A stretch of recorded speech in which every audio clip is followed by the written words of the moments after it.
It's been a strong year for Shekel Brainweigh, and it's just secured its first significant commercial order for its smart vending machine called hubz. Shekel Brainweigh's Australian Country Manager, Danny Nadri, joins me now. Welcome, Danny. Thank you for having me, Sonia. Pleasure to be back. Now tell us more about this milestone order. And this order represents a first commercial order for the hubz after only 2 months of trials. We intend to deliver them by the end of this year already. So it's quite an effort that the company puts forward, but we're very pleased to see the second generation smart cooler being delivered to a major client in Europe. And it's really representing an excellent solution for a demand in the retail space for more automation, for you to interact with products in a much more seamless way, to be able to open a fridge door instead of pushing a button on a vending.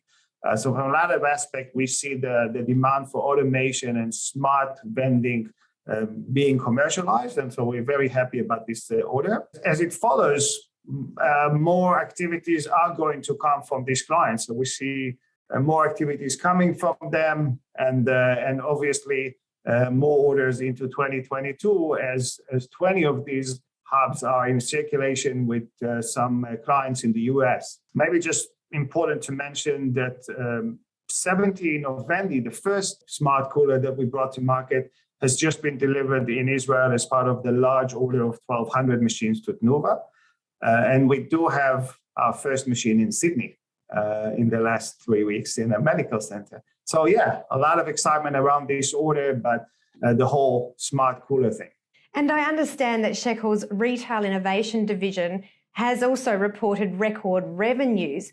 What's been driving that? Yeah, look, the Retail Innovation is our new startup, and it's really the same as we've seen before, but we've seen already halfway through the year $380,000 compared to $300,000 in all of 2020. Still relatively small numbers, but we definitely see them grow, and we know they're going to have a record year. Some of it is due to the product maturing into clients and taking trial maturing into orders. We've seen the first 2 autonomous stores in Paris being launched. Another one is going to be launched in Israel in pharmaceutical retail next month, another one in Atlanta, Georgia before the end of the year. So a lot of commercial activity that is now maturing into numbers and orders. And at the same time, investing in marketing. So the division participated both in Chicago and New Orleans in 2 major retail exhibitions, and is actually going to attend NRF, the largest retail exhibition in the world in New York, 16 to 18 of January, I believe. So quite a lot of activity, both on the commercial side, but also on exposing the solutions to the market. Now, the company's core business, however, is Shekel's Scales. So how is that going?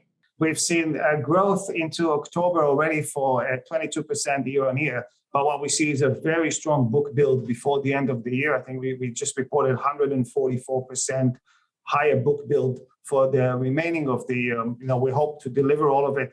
But it's fantastic news to see both segments of the business, the retail and the healthcare, coming back. We see in hospitals and other locations a more of an elective healthcare activity, less COVID, more of your regular stuff. So we would love to see this demand coming back. We also take advantage of some new clients that are joining us and looking at large numbers for next year. So that's absolutely exciting to see the Scale division getting into a growth mode again. And obviously, there's going to be a record year for them as well. So, Danny, clearly it's been a successful period for Shekel. What can investors expect next? Continued growth. We just look at both divisions, taking advantage of opportunities on both sides of the business, and actually see it growth into 2022. We know the opportunities, they're in front of us. We just need to take advantage and grow the business further. Well, thank you so much for the update, Danny. That's Danny Nadri from Shekel Brainweigh. I'll see you again soon. Thank you, Sonia.